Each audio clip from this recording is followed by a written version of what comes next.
Welcome to Mother Miriam Live on the Station of the Cross Catholic Radio Network with live video streaming brought to you by LifeSite News and the Station of the Cross. Call Mother with your questions at 1-877-511-5483 or email her at mother@thestationofthecross.com. You can view the live stream on Facebook at Mother Miriam Live. Now, here's Mother Miriam.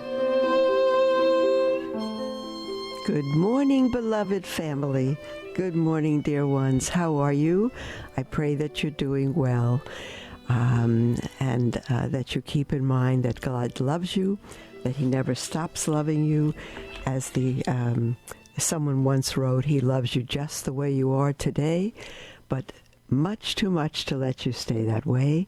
And when He's changed your life from what it was before, He still won't love you one bit more, because He's a God of love, and all you need to do to get loved is get in God's way. So that's a fact. That's a fact.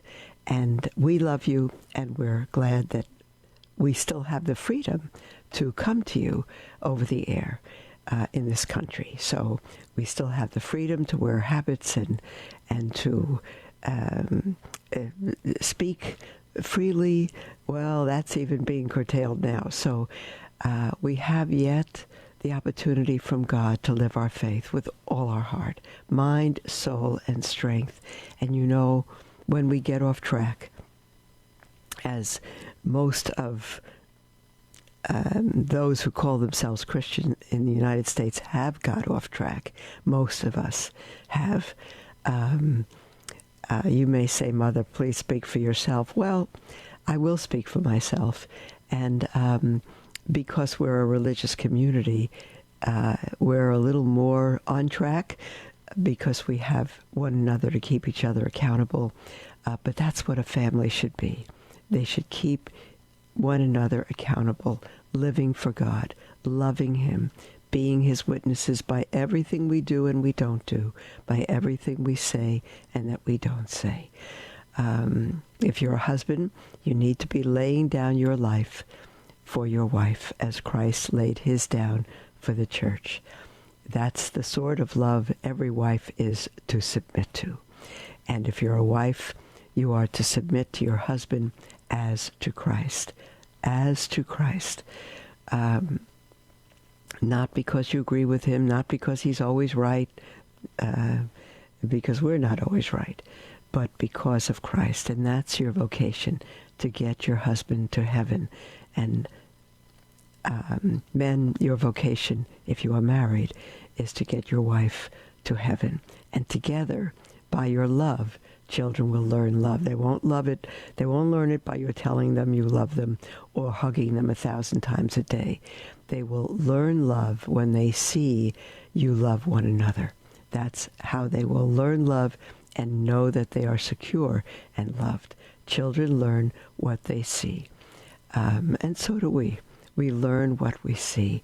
If we are miserable in life, but people begin to treat us kindly and wonderfully, and if we're kings and queens, we begin to think, what do they think of us? Whatever it is, it's wrong.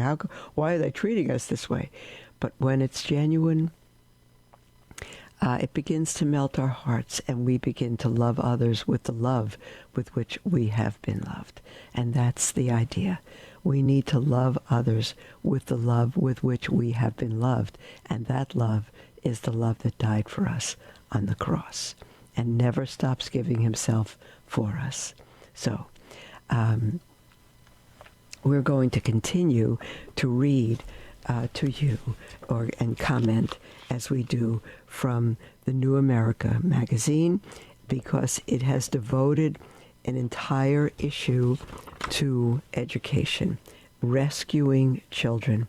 And it's saying the things that we have been saying through the news, through other authors, through taking a look at what's happening, hearing from many of you of what's going on in education, knowing that you're not safe because you send your children. If you send them to a public school, as I've said, and now this article have said, would you send them into a building on fire? No, you wouldn't. You'd say, but I have to get to work. I can't be late. I'll lose my job. But I have this meeting, but I have this trip. I have this, I have that.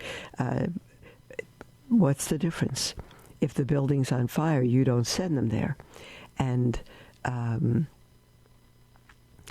you've got to figure something else out. You have to cancel your trip. You have to let yourself be fired if the company will fire you. You're not going to send your child into the fire. If you do, you're a murderer. Not the fire won't kill them. You will by sending them in there. So I think we're pretty much there in terms of ruining our children. We've had so many warnings. And now what has been warned and what has been a plot from the evil one for the past 100+ years is upon us now, big time. The thing is, as I've often mentioned, we are frogs, many of us, in warm water. We say it's not that bad, and I'll make sure they're okay when they get home. It's past your control now. You have no control on that. And if you send them to a Catholic school, and the Catholic school has sex ed, and the core government program, you might as well send them to a public school, because when they graduate Catholic school, they leave the faith because they think they know what Catholicism is, and they've gotten a not even a placebo, they've gotten a distorted, evil picture of what it's not Catholicism at all. So when they leave the church, they never knew what the church was, and they think they've had a Catholic education. Better to send them to a school that's not Catholic. At least they know they haven't had a Catholic education. So I'm going to continue here from where we left off, and I need my little light on this small print. I hope it doesn't bother you too much, reflecting on the screen here. Driving God the Creator out of the public schools was crucial to the agenda of the government, the agenda of those who want socialism. The U.S. Declaration of Independence states that inalienable rights come from the Creator, and that government exists to protect these God-given rights. The founders did not view this as a religious issue. Can you believe that? These are simply rights from the Creator, not of a particular religion. The founders did not view this as a religious issue, but a self-evident truth, as our Constitution says, as the Declaration of Independence says, as they put it. However, under the guise of separation of church and state, this self-evident truth... Hold on a minute. This self-evident truth was gradually expelled from public schools, along with prayer and the Bible, which still existed, beloved, when I went to school. We had a reading from the Bible every single morning, and prayer and the Pledge of Allegiance every single morning. And it was a public school.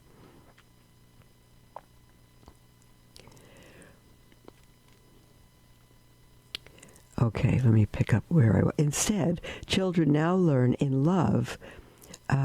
They learn to love the UN's Universal Declaration of Human Rights, a document outlining revocable privileges that have no basis in a creator.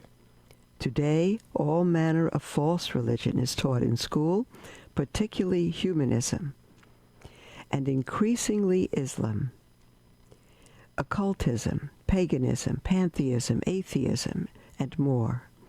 But if the self-evident truth of a creator endowing people with inalienable rights is nowhere to be found, I'm not reading that right, I'm sorry. But the self-evident truth of a creator endowing people with inalienable rights is nowhere to be found. In fact, just mentioning the creator of the Bible is a classroom, in a classroom can result in lawsuit and sanctions by rogue federal courts.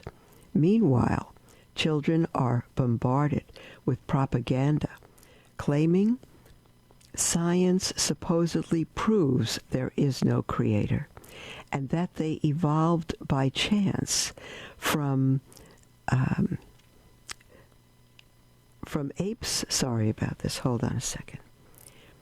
They evolved by chance from apes that came from primordial soup over millions of billions of years. No alternative explanations are allowed. We talked about this yesterday. Now we're going to go on from there. There are many other weapons being used to bring about the agenda of the New World Order, celebrated by Bush. You know what? I did start at the wrong place. I thought I did. I'm so sorry. I'm going to skip some now and continue. In Agenda 21, the Earth Summit Strategy to Save Our Planet, that's what it is. Globalists made their ambitious plan.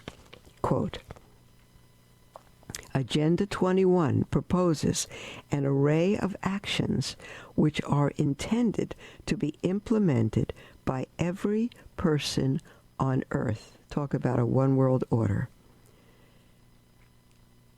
The document reads, effective execution of Agenda 21 will require, listen, a profound reorientation of all human society, unlike anything the world has ever experienced.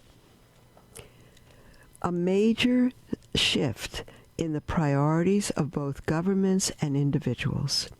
I'm sorry I'm having so much trouble. I don't have my normal light here with me, so I'm struggling a bit here. This shift will demand that a concern for the environmental consequences of every human action be integrated into individual and collective decision-making at every level.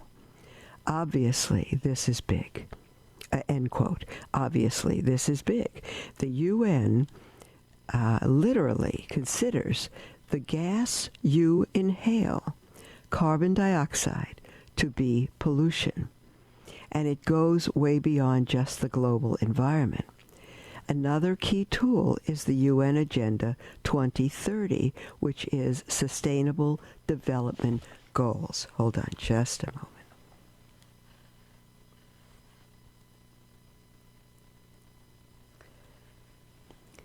I don't know about you, beloved, but to me, it's as if I'm reading from the script of a science fiction movie.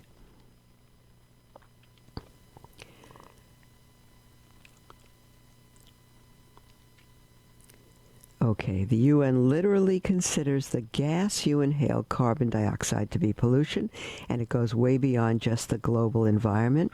And another key tool is the UN Agenda 2030, Sustainable Development Goals. Where have you heard that before?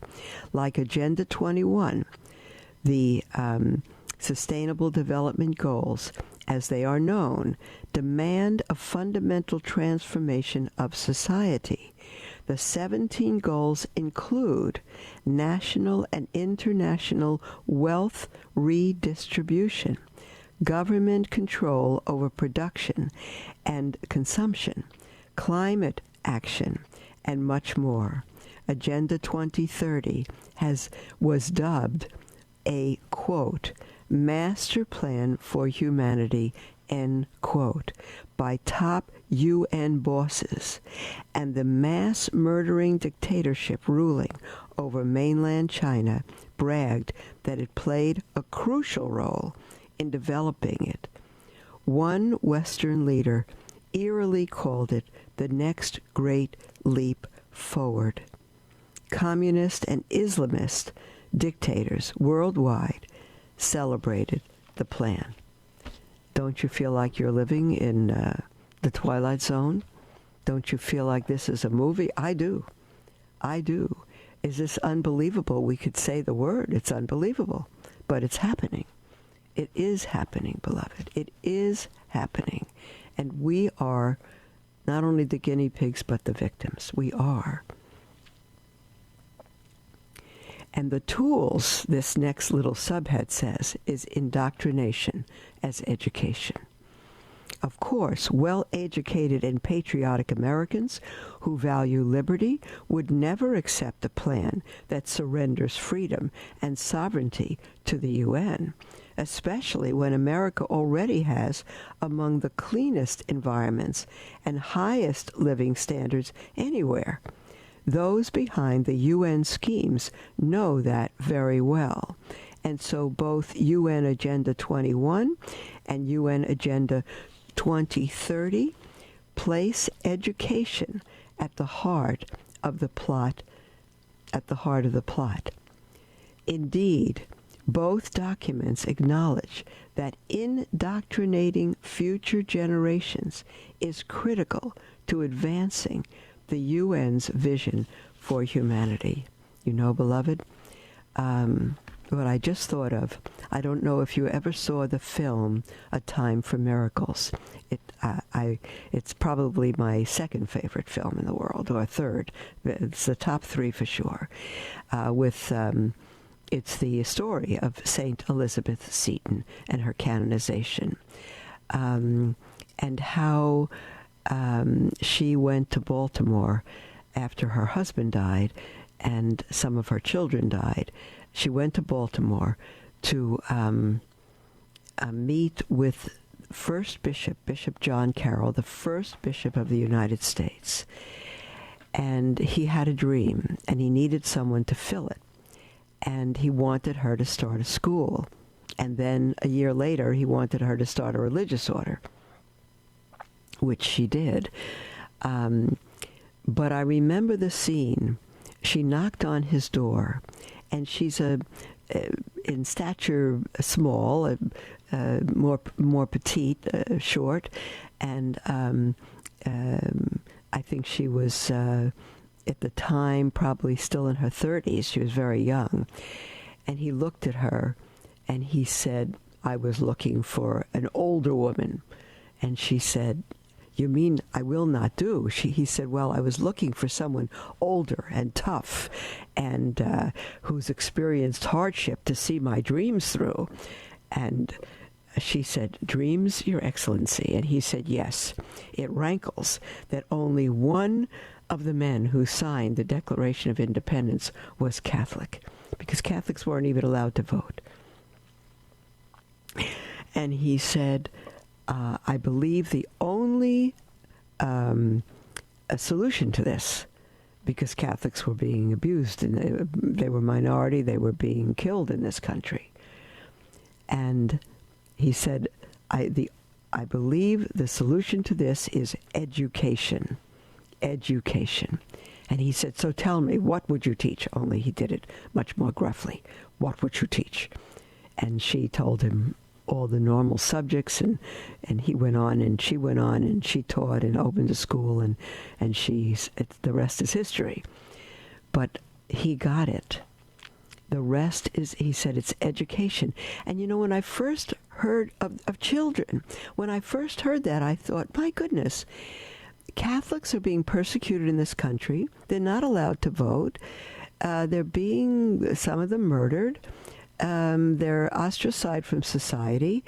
And he's worrying about education. My goodness, we have to do something about it now. We can't start with little children, and we have to take the matter into our hands and do something about it. But he was right. Education. That's what turned this country around. And you see that Catholics are not outlawed in this country anymore, although Christians in general, Catholics and non-Catholics, are being now persecuted. You can't even say Jesus loves you in public anymore. In some cases, you're going to be arrested. But so it's beginning. But he knew that to change society, you need to get the children. You need to indoctrinate them right from the beginning so the next generation turns things around. That's what happened. And the fact is, beloved, that's what's happening now, exactly. The socialists, the evil communists, those who want to control everything, those who want a one-world order that's evil, it will destroy civilization.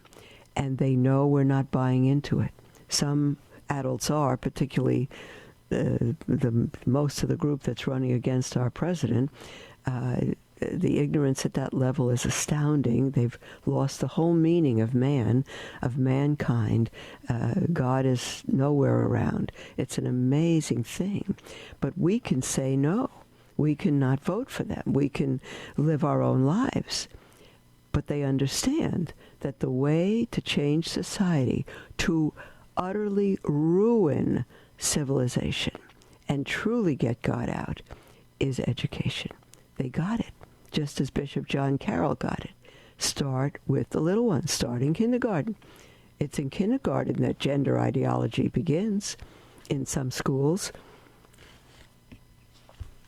They've got it. They've got it right, beloved. And if we play into it, well, they're only children and, we'll teach them what's right at home. We're living in a cloud because they will pick up what they learn in school with their peers and what everyone else believes. Whether or not they go along with the family, they will not believe. They will leave the faith.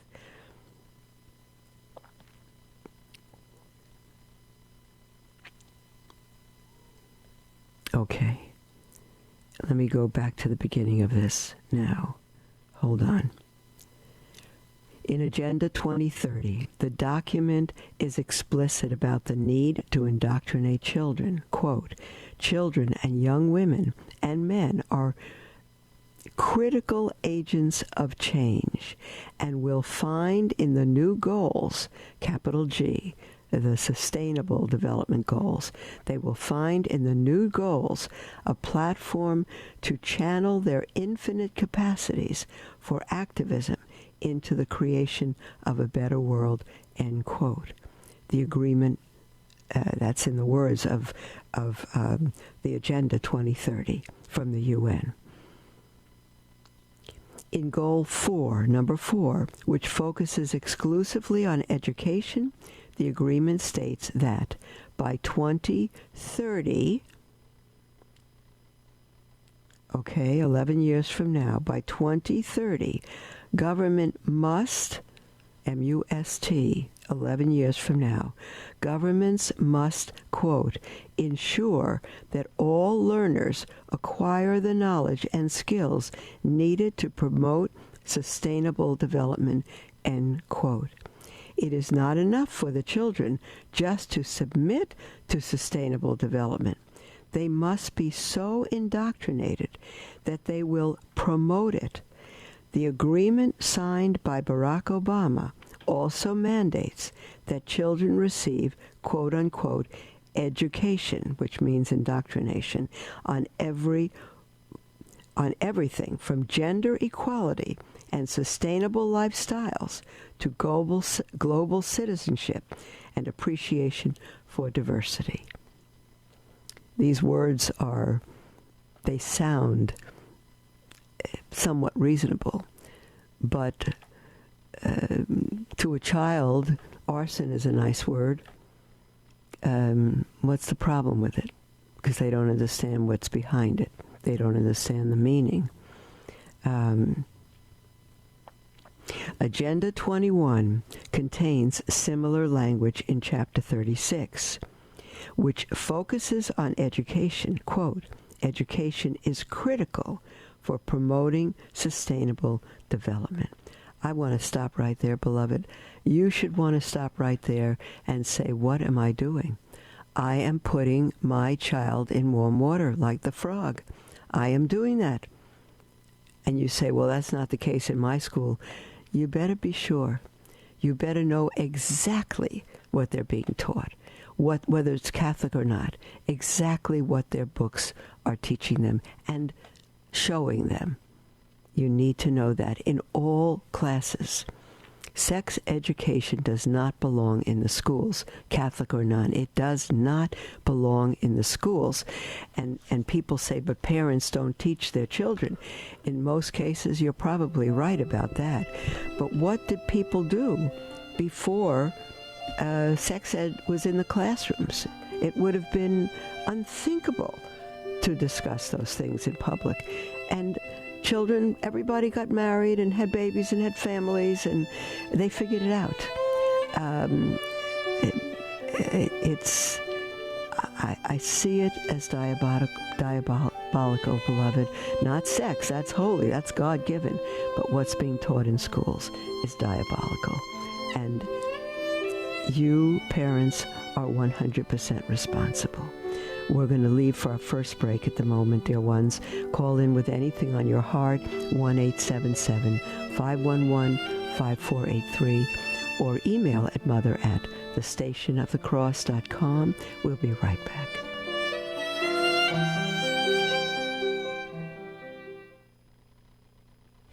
Are you having a hard time keeping up with all that's going on these days in the Vatican? Did you know that LifeSite puts out a monthly print news magazine in beautiful full color? Our magazine, Faithful Insight, gives you all the most important coverage from Rome and lets you read it away from the computer, phone, or tablet.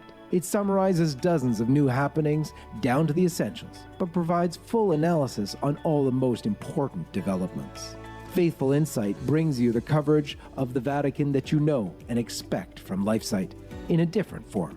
It has received high praise from cardinals, bishops, priests, and faithful who want to stay abreast of the most crucial battle in our time, the battle for the soul of the Church. Subscribe today at faithfulinsight.com, and may God bless you.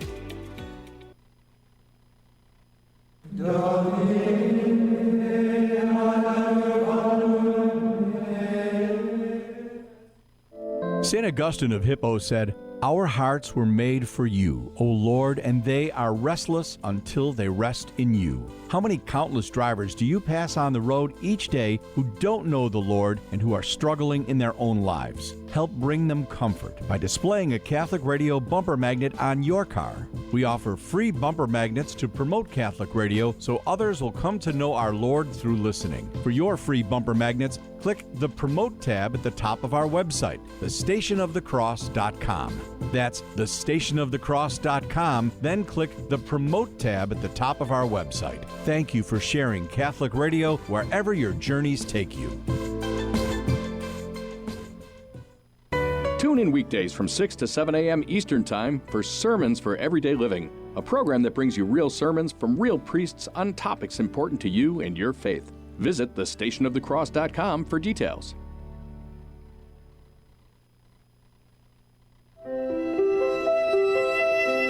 Welcome to Mother Miriam Live on the Station of the Cross Catholic Radio Network with live video streaming brought to you by LifeSite News and the Station of the Cross. Call Mother with your questions at 1-877-511-5483 or email her at mother@thestationofthecross.com.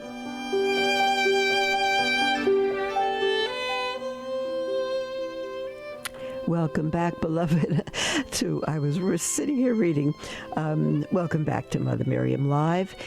You are welcome. We have the whole half hour to ourselves, beloved. You are welcome to call in or text with anything on your heart. The toll-free number, 1-877-511-5483, or email at mother@thestationofthecross.com. We're going to go to your emails and calls now, and we have an email from Lisa, who writes, Mother Miriam, on Twitter, Father James Martin is talking about how many LGBT Catholics feel unwelcome in the church, but that there are some parishes that are welcoming them, and he is very happy about this.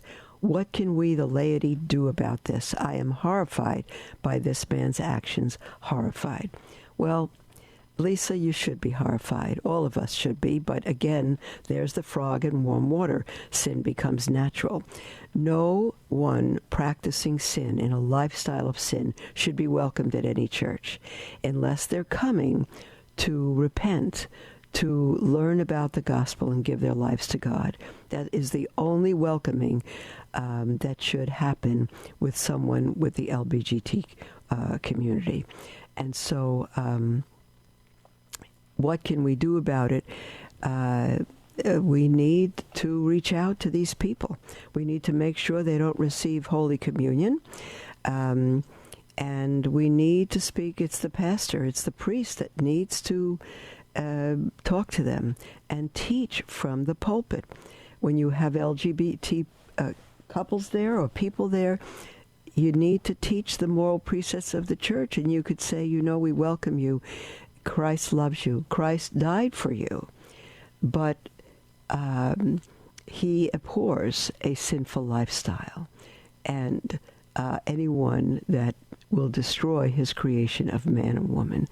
And we would be happy to help you with that at any point we can.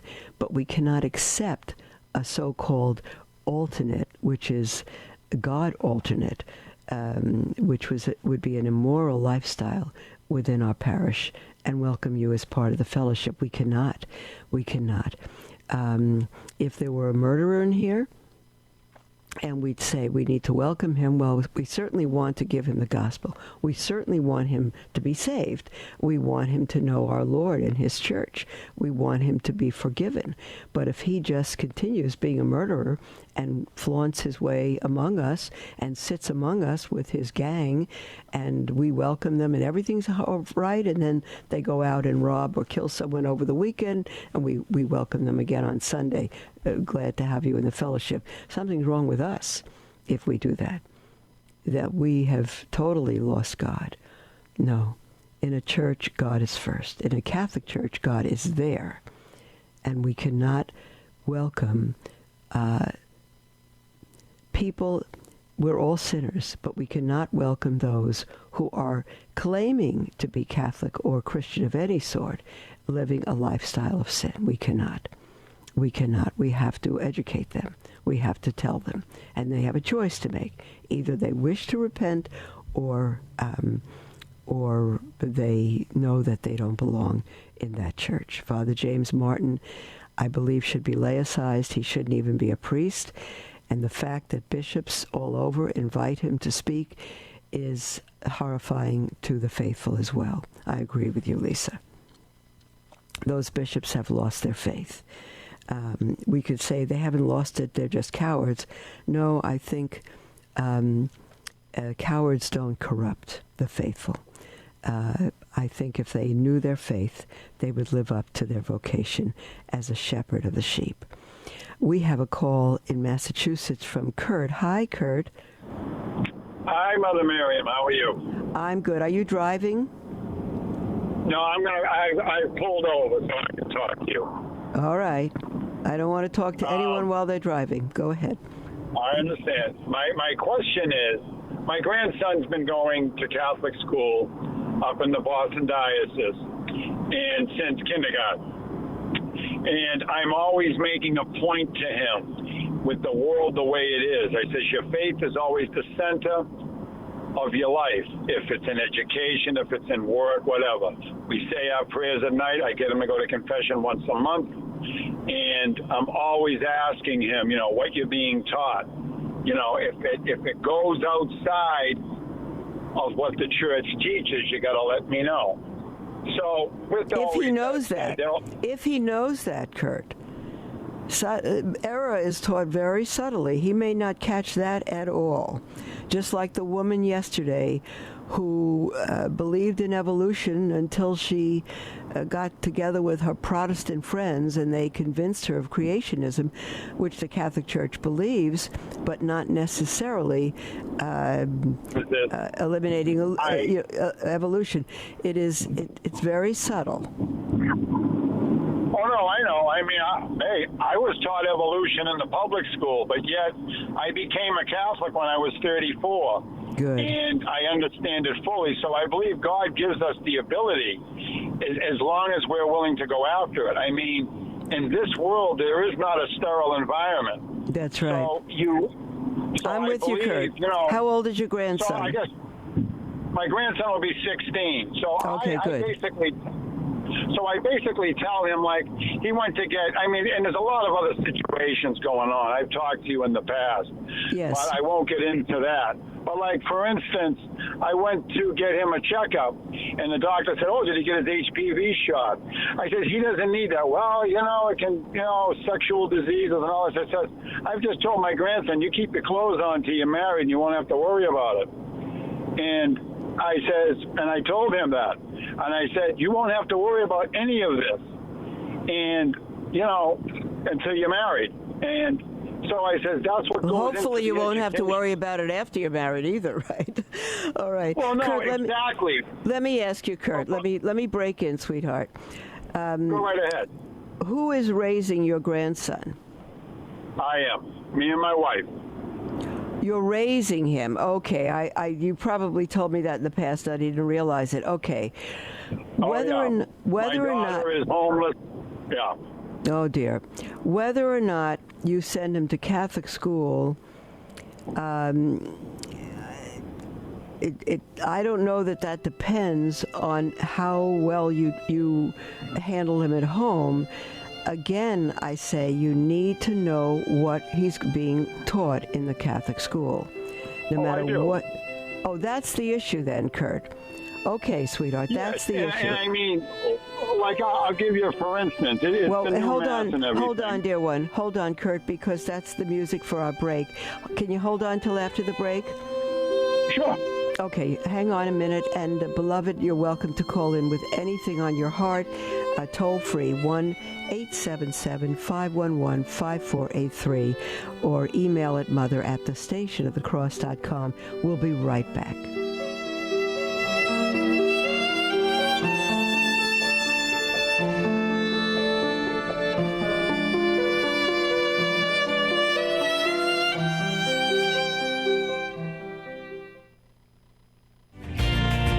Users of iCatholic Radio are raving about our app in the iTunes and Google Play stores. One user says, it's exactly what I was looking for since having a closer walk with my Lord and my God. Great app for the living Catholic. Praise God.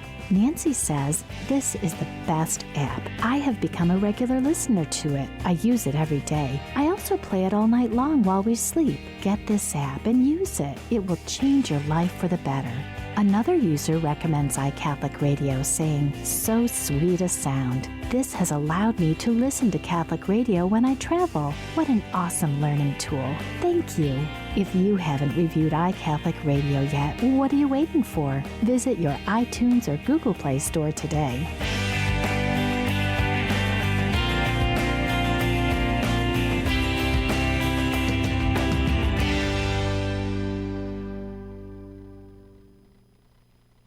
LifeSite News is an international news agency devoted to defending life and family and restoring Christian culture.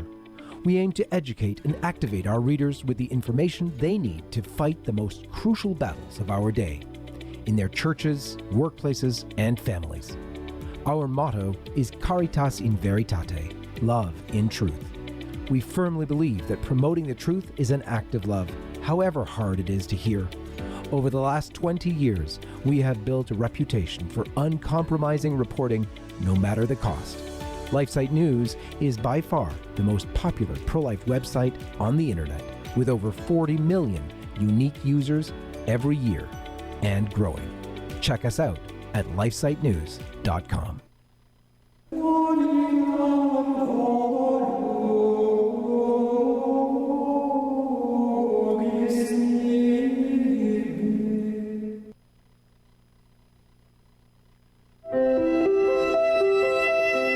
Welcome to Mother Miriam Live on the Station of the Cross Catholic Radio Network with live video streaming brought to you by LifeSite News and the Station of the Cross. Call Mother with your questions at 1-877-511-5483 or email her at mother@thestationofthecross.com.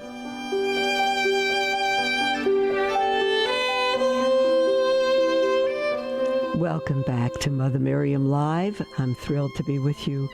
And we have about 15 minutes together, so you're welcome to call in. I'll give you the number once more. It's toll-free at 1-877-511-5483. And we're on the line with Kurt, a good, strong Catholic man from Massachusetts. Hello there, Kurt. How are you, Mother Mary? I'm trying. Let's put it that way. I know you. I know. And, I know we've spoken before, but I don't remember everything. So I just wanted to clarify with you that you are raising your grandson and you know what the Catholic school teaches. So you're not sending him to a Catholic school that has the core program. Is that correct? Well, most of his books, I will say, are not core. One of them is geometry. So it's very limited. But again, I had to make a choice way back when how to raise him. And plus I had my daughter who's homeless, active drug addiction. I have another grandson who's being raised by a transgendered person. So I got a lot of fires going on. You do. And so basically, God will never give me more than I can handle. And I'm telling you, I'm glad he's the eternal optimist because I have a lot of situations. But with all that said, with a sterile environment, I can't find it because if there was a sterile environment, I don't think God would have had to come to redeem mankind. We would have had it here. So with all that said, I will say, like my grandson, every First Friday goes to First Friday Mass. They have a chapel in the church. I says, Josh, make sure you learn the faith. If there's anything, you've got to tell me. Because I remember when I used to help a teacher there do CCD, and some of these kids didn't even know what absolutes were. Okay, and they were I'll tell you what, Kurt. Most adults don't know what the absolutes are. Right. I'll tell you. So what I try to tell, like for instance, I'll give you a for instance. Well, Kurt, I'm gonna cut you short, dear one, because we have another caller on the line and many emails to get to. So let me cut you short on that. You are a man after my heart. You're doing everything you can, and that's what that's about. And that's what I'm trying to do. And I just get nervous because with my grandson, every time you mention something, I'll find something. And then I'll get all bent out of shape. And I got to raise him. And my wife is a total wreck because, her only daughter, she's my stepdaughter, which is Josh's real mother, is a basket case, 23 years of active drug addiction living outside. Yeah, Kurt, my dear one, if you say every time I mention something, you get all bent out of shape because it's terrible and you find something, don't dismiss that, sweetheart. It's another way you have understood to protect your grandson, and you must take it on. Whatever it is, you must take it on. All right, Kurt. But as long as I tell him? What about that? As long as I tell him the truth, then I'm doing my job, right? No, you're not. No, you're not, because if you tell him the truth and you send him into a school that negates that, you're not doing your job. Okay, well, what about if I bring it up before the pastor and everybody else, if I hear something like, it might be just tiny things, but I get... with the new church, it used to be so bad with me that I had priests telling me there wasn't even a valid sacrament there. Okay, now I know there's a valid sacrament there, because the new Mass is valid. But this is how bad it got with me at one point. I had set of account this priest talking to me. And then I had liberals on one side and traditionals on the other. If you're saying that children should be able to discern, then you need to be able to discern also. If you can be so confused as a good, strong Catholic man, what do you think your children will be? So all I'm saying there, Kurt, is you're telling them the truth is not enough if you send them to a school that counters that truth.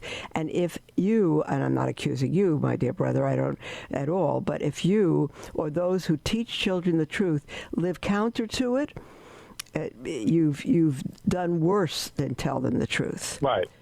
So, and I will say the priests there do live in the truth. And I will say that they do watch the people that are teaching the truth. You know what I mean? Kurt, I've got to stop you, sweetheart. That's what you do to the best of your ability. But if you learn that your grandson you're doing what you can to the best of your ability, and you learn that your grandson, that his school is teaching abhorrent things against the faith, against morals, you got to pull him out. That's my point. I understand. That's all I'm saying, dear one. Keep up the fight, Kurt. God bless you, dear one. We're going to go to. You're welcome, sweetheart. We're going to go to Lisa in Massachusetts. Are you there, Lisa? Hi, Mother Miriam. Happy Friday to you and your sisters. Yes, thank you so much, dear one. Looking forward to hearing if you have your new home. I'm very excited about that. I hope it comes soon. We don't know yet. We haven't heard yet, so we don't know. But we appreciate all of your prayers. Thank you. Go ahead, dear one. Quick question, a little tricky. I have a child who I've been teaching, I'm reading the catechism and doing everything, but, it's a tricky question. So during Gay Pride Week, and now it's kind of extended, a lot of businesses are hanging the Gay Pride flag out. And I just feel like, I don't know. I don't know if it's the right thing to not go to those businesses and teach my son, like, we're not going there and this is why. That's right. That's right. Okay. Because I had a friend who was... But do one thing more. Yeah. Do one thing more. Go into the store and very calmly and lovingly tell the owner or the one in charge, the owners are not always there, that we would like to shop in your store and perhaps have in the past, but we cannot be part of this gay pride movement. And it seems by your flag that you are. So I just want you to know that you're free to do as you wish, of course, but this will no longer be our store. And the person in charge may say, I got nothing to do with it. I actually agree with you, but my boss does it. I would say to him, well, I would love you to transfer that message to your boss and don't shop there anymore. That's what I would do. Okay, great. That's good advice. Yeah, I'm teaching that, and he actually said that we don't go. He told the person in the car, we don't go to that store because of this reason. She seemed pretty offended by it, but I'm like, hey, Was she Catholic? With lifestyle. She's trying to convert to Catholic, but as you say, she's not Catholic. Whether she goes to RCI or not, she's not Catholic. So, yeah. So I'm just going to keep on going with what I'm going. That's a good advice for the second step, so thank you. Okay, God bless. And you know what, Lisa? Teach your son that attitude in answering people is also very important. Because if all they see is us being negative and shutting things out, they won't get the message of Catholicism. So rather than say we or I, say, we're Catholic, and the Catholic Church teaches this is immoral. That way you get it off you and onto the faith. That's a good point. Okay, That's a really great idea. I never thought of it. Thank you. Okay, Lisa. God bless you, dear one. All right, take care. You too. We're going to take an email from John Paul. He says, hi, Mother. My fiancé and I went to see the Fatima statue last night and attended the Novus Ordo Mass. This is in St. Maria Goretti in Sacramento.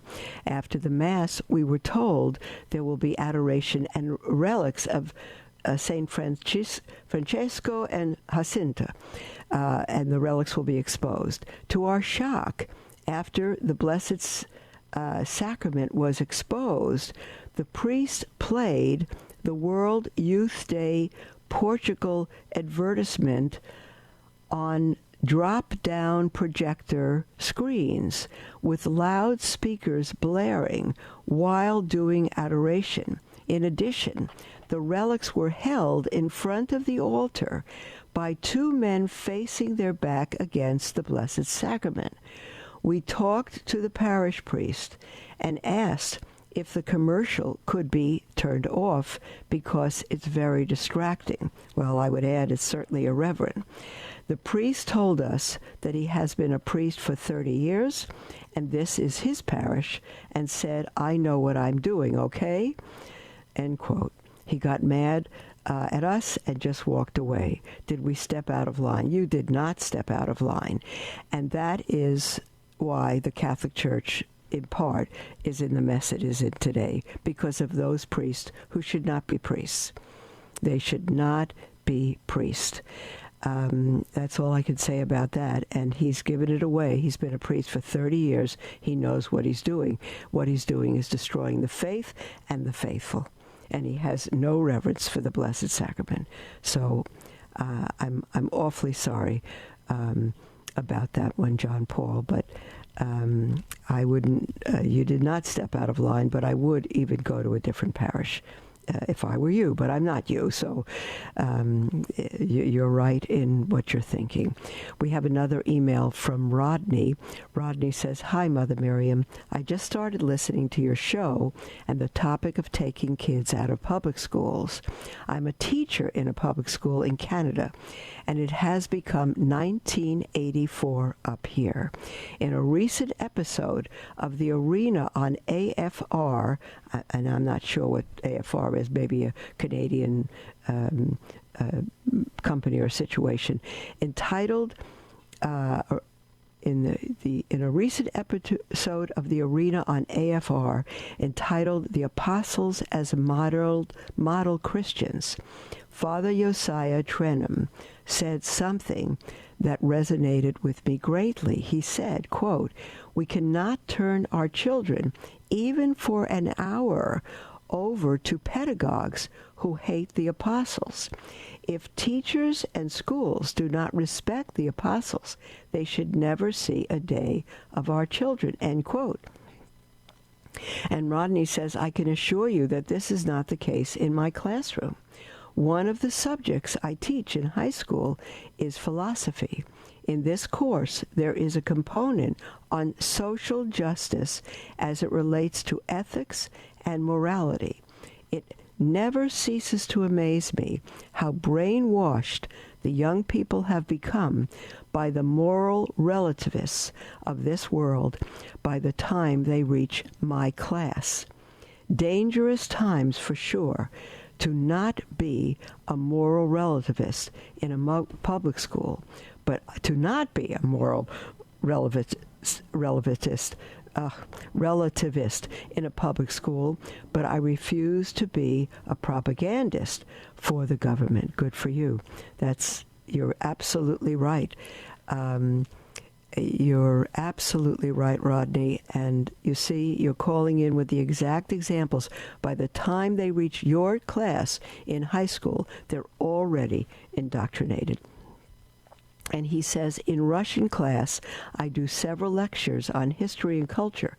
When I relate the history of Rus becoming an Orthodox Christian, I think he means Russia, becoming an Orthodox Christian nation in 1988, the majority of the students have no idea what Christianity is, let alone Orthodoxy. A discussion on the icons is usually met with, quote, who is that in the picture, end quote. They are completely lost as to who Mary, Jesus, or any of the saints are. When I do an informal survey of the class as to what religion they are, 90% have no idea. Secularism has taken hold of not only them, but the majority of the parents also, it would seem. Lastly, He says, I must relate a sad but kind of funny story from my recent trip to Russia with my students. At the dinner table one day, I had invited whomever wanted to come with me to the 6 p.m. liturgy at a particular church that I won't stop to try to pronounce by the hotel. This turned into a wider discussion as one of the young men on the trip was asked by another what religion was. He said he did not know. I asked him gently if he knew if he was ever baptized. He asked me what was that. I told him what it was, and he proceeded to make contact with his parents via text message for the first time since we left home to ask them one question, Mom and Dad, was I baptized? They responded right away with no. Why? He responded, okay, because I think I'm about to be. I could not help but smile, but inside my heart ached. Beloved, there's the answer to everything I'm saying. That is the answer to a country that became communist and socialist, and the fruit of its children is what you just heard. We'll speak with you on Monday, beloved. God bless you.